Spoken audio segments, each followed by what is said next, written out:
He's singing the emo song. That can only mean one thing. Well, my name's Edgeworth. Of course I sing an emo song, Mr. Wright. I mean, we gonna talk. We gonna talk, bae. That's it. There's no excuse for what I've done. Oh, 2 years ago, I used false evidence to obtain a guilty verdict. Give him a hug, Phoenix. Come on. That's what it all breaks down to, and nothing I can do can erase that It fact. wasn't your fault. But you didn't know, did you? I mean, that the evidence was falsified. The police department and the prosecutor's office share a bond of trust. If that bond is broken, we stand to lose everything. The police department's error is my error, my responsibility as the prosecutor in charge. I don't like that. too much responsibility. That fact, it remains the same no matter what excuses I might have. Mr. Edgeworth. I take pride in my work, usually. So tell me why. Why has it all come to this? Even Edgeworth can't keep this kind of emotion bottled up. Wow, alright.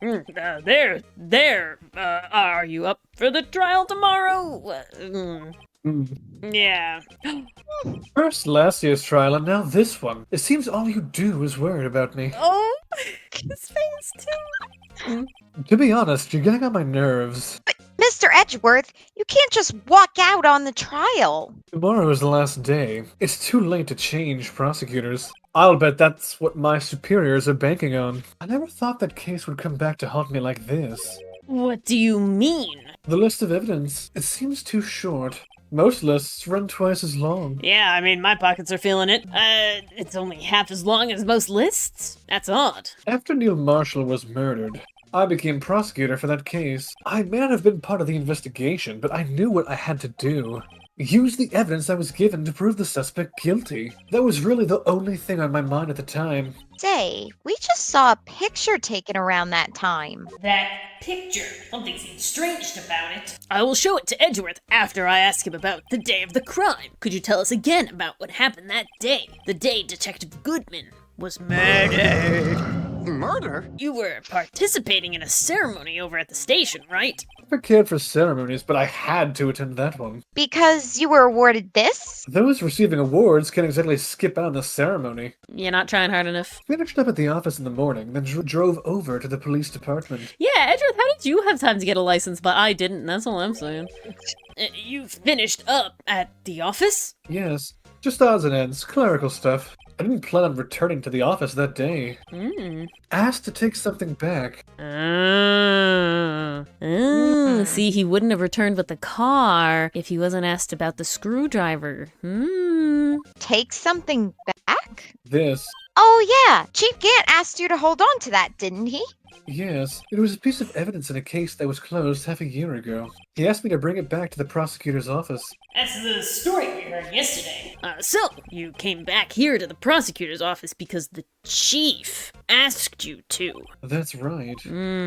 Well, let us show you this picture in our incredible amount of evidence. We're 3 away from getting another row of evidence. Literally, we're Holy about to hit hell. a 4th page. This is not what I wanted to do. I wanted to present. This picture was hanging on the wall in Chief Gant's office. Prosecutor Neil Marshall. He had just started making a name for himself. Looks like this was taken when he received the King of Prosecutors trophy. Speaking of that, there's something that bothers me. It's bothering us all. Yes? The trophy Mr. Marshall is holding. It's a little different than yours. Yes, you're right. Ah, I remember now. I am Edgeworth. Tyrael. Remember what? That is what the official prosecutor's trophy looked like until 2 years ago. There's a story behind its design. A story? Yeah, it's one of those things you tell people, like, to explain what happened before. Well, it sounds interesting. Would you mind telling us the story? It's simple, really. Contradiction. That's what the award based on. That's not a story, you Edgeworth. elaborate? That's a single word. But I'm assuming that you have, a talking point.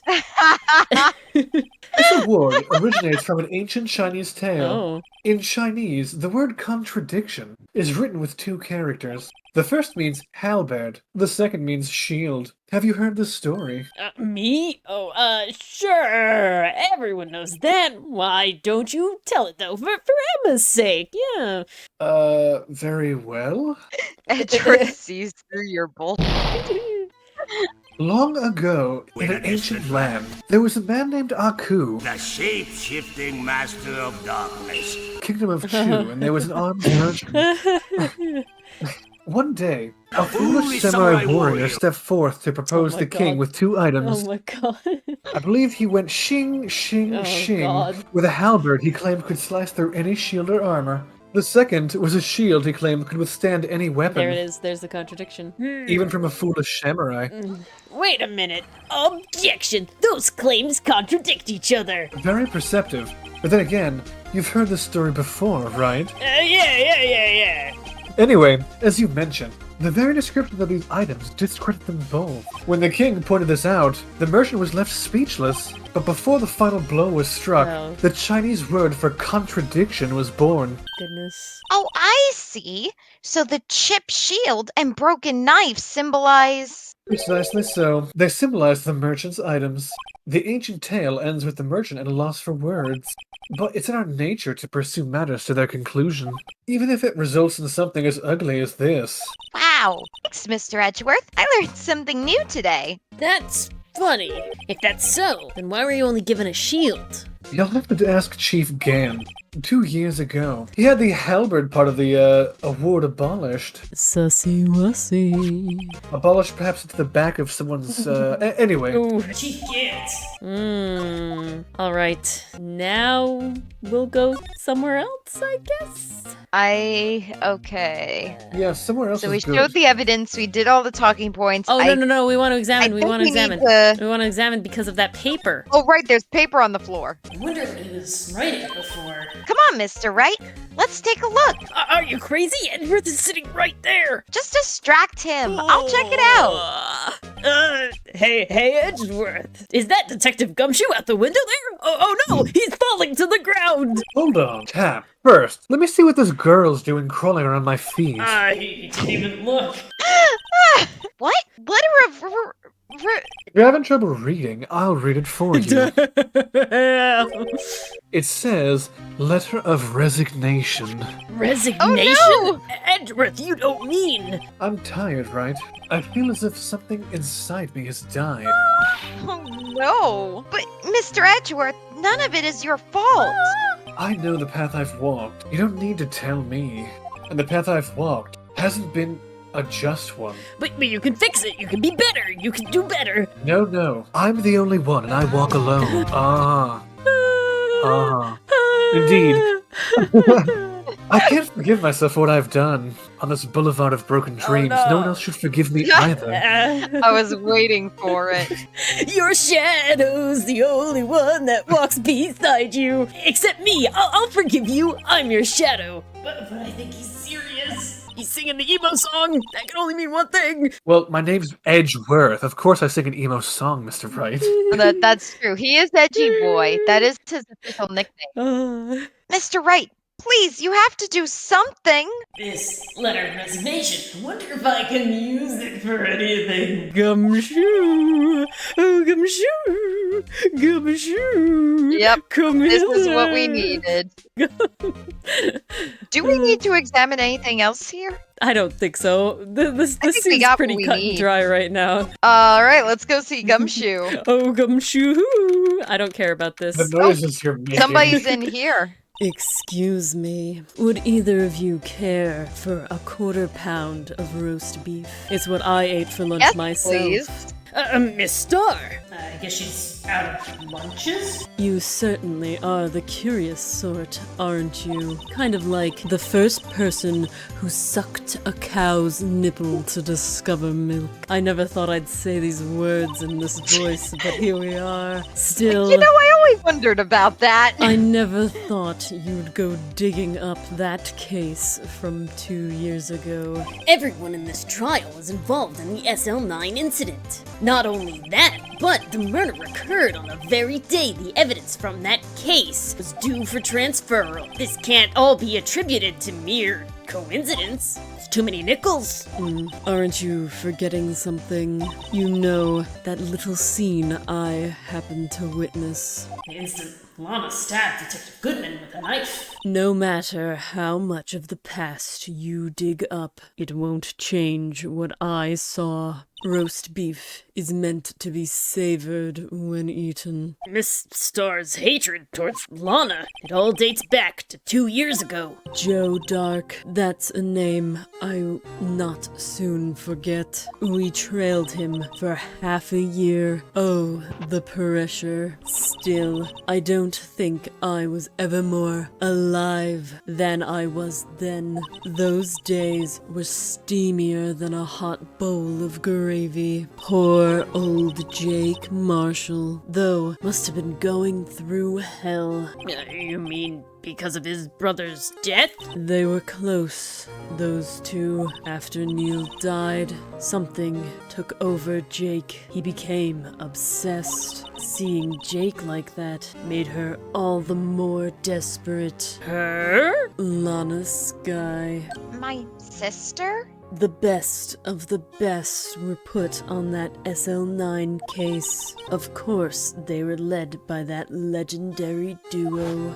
Lana and Chief Gant. That legendary pair was the reason we were able to keep up our investigation for so long. That's why we were so shocked over how it turned out. You mean with the forging of the evidence? Don't get me wrong, Joe Dark got what he deserved. Still, it was obvious the evidence produced in court was being manipulated. Items our team never found would suddenly appear, while other items were kept secret. But you don't have proof anything illegal was done. I'm proof enough of what happened. Uh. After that case, all of us, save Goodman, were relieved of our duties. Most without even so much as an explanation. Then Lana Skye transferred to the prosecutor's office and became chief prosecutor. How sussy-wussy. Lana always wanted to be a prosecutor. Nothing's quite as simple as it appears. Huh? Lana Skye was merely being used as a pawn. That's my take of the matter. Now here's a prawn lunch. She was being used? Damon Gant and Lana Skye. Gant led the investigation with Lana second in command. They were the best. They solved all kinds of cases together, didn't they? Damon Gant's magnetism in particular was almost unreal, supernatural, some would say. His magnetism? By that I mean his ability to attract evidence. And apparently Dylan... He'd produce the most incredible evidence in the cases he handled. Incredible evidence? You mean? Oh yes, there were rumors about him even back then. No one dared confront him though, even about his fashion style. I take it she's talking about the forged evidence though. Back then, everyone looked up to Lana. All the detectives wanted to be like her. Really? Oh yes, myself included. I was a fool, really. She hated anything crooked and always watched out for other detectives. That's why she was so concerned for Jake. Mr. Marshall. When Jake's brother was murdered, she felt as if she had lost her own brother. If it wasn't for her, I don't think Jake would have ever recovered from his shock. That's what makes it all the more infuriating. Miss Starr. That's why I'll never be able to forgive her. Why did she have to turn so cold after that? Lana transferred to the prosecutor's office 2 years ago, didn't she? Yes, thanks to Chief Gant's powerful influence. Chief. That's right. Having solved the SL9 case, his position as chief was secured. There was only one thing left for him to control, and then no one could stand in his way. The prosecutor's office. Yeah, it was power. It was all power. What? You mean that's why Lana was transferred? If he could control the chief prosecutor, he could control the prosecutor's office. That must have been his goal all along. But But how could he control Lana? It's called blackmail, darling. And here's my blackmail lunch special. But I don't know the specifics. One thing's for sure. Ever since that case ended, she's never been the same. It's only logical to conclude there must have been a reason for her change. At last, I'm finally getting close to the bottom of this ugly mess. Thank you, Miss Star. I don't normally say that. You listen to me, rookie. It takes more than just ingredients to create fine cuisine. I hope you turn out to be a better chef than I have been. We hope you enjoyed watching this episode of the Arcade Cabinet. Join us. We're live 9 p.m. Eastern, Twitch, and YouTube. If you like what you've seen so far, consider giving us a like and subscribe for more content and chaos. See you next time. And Meowth, that's right! No.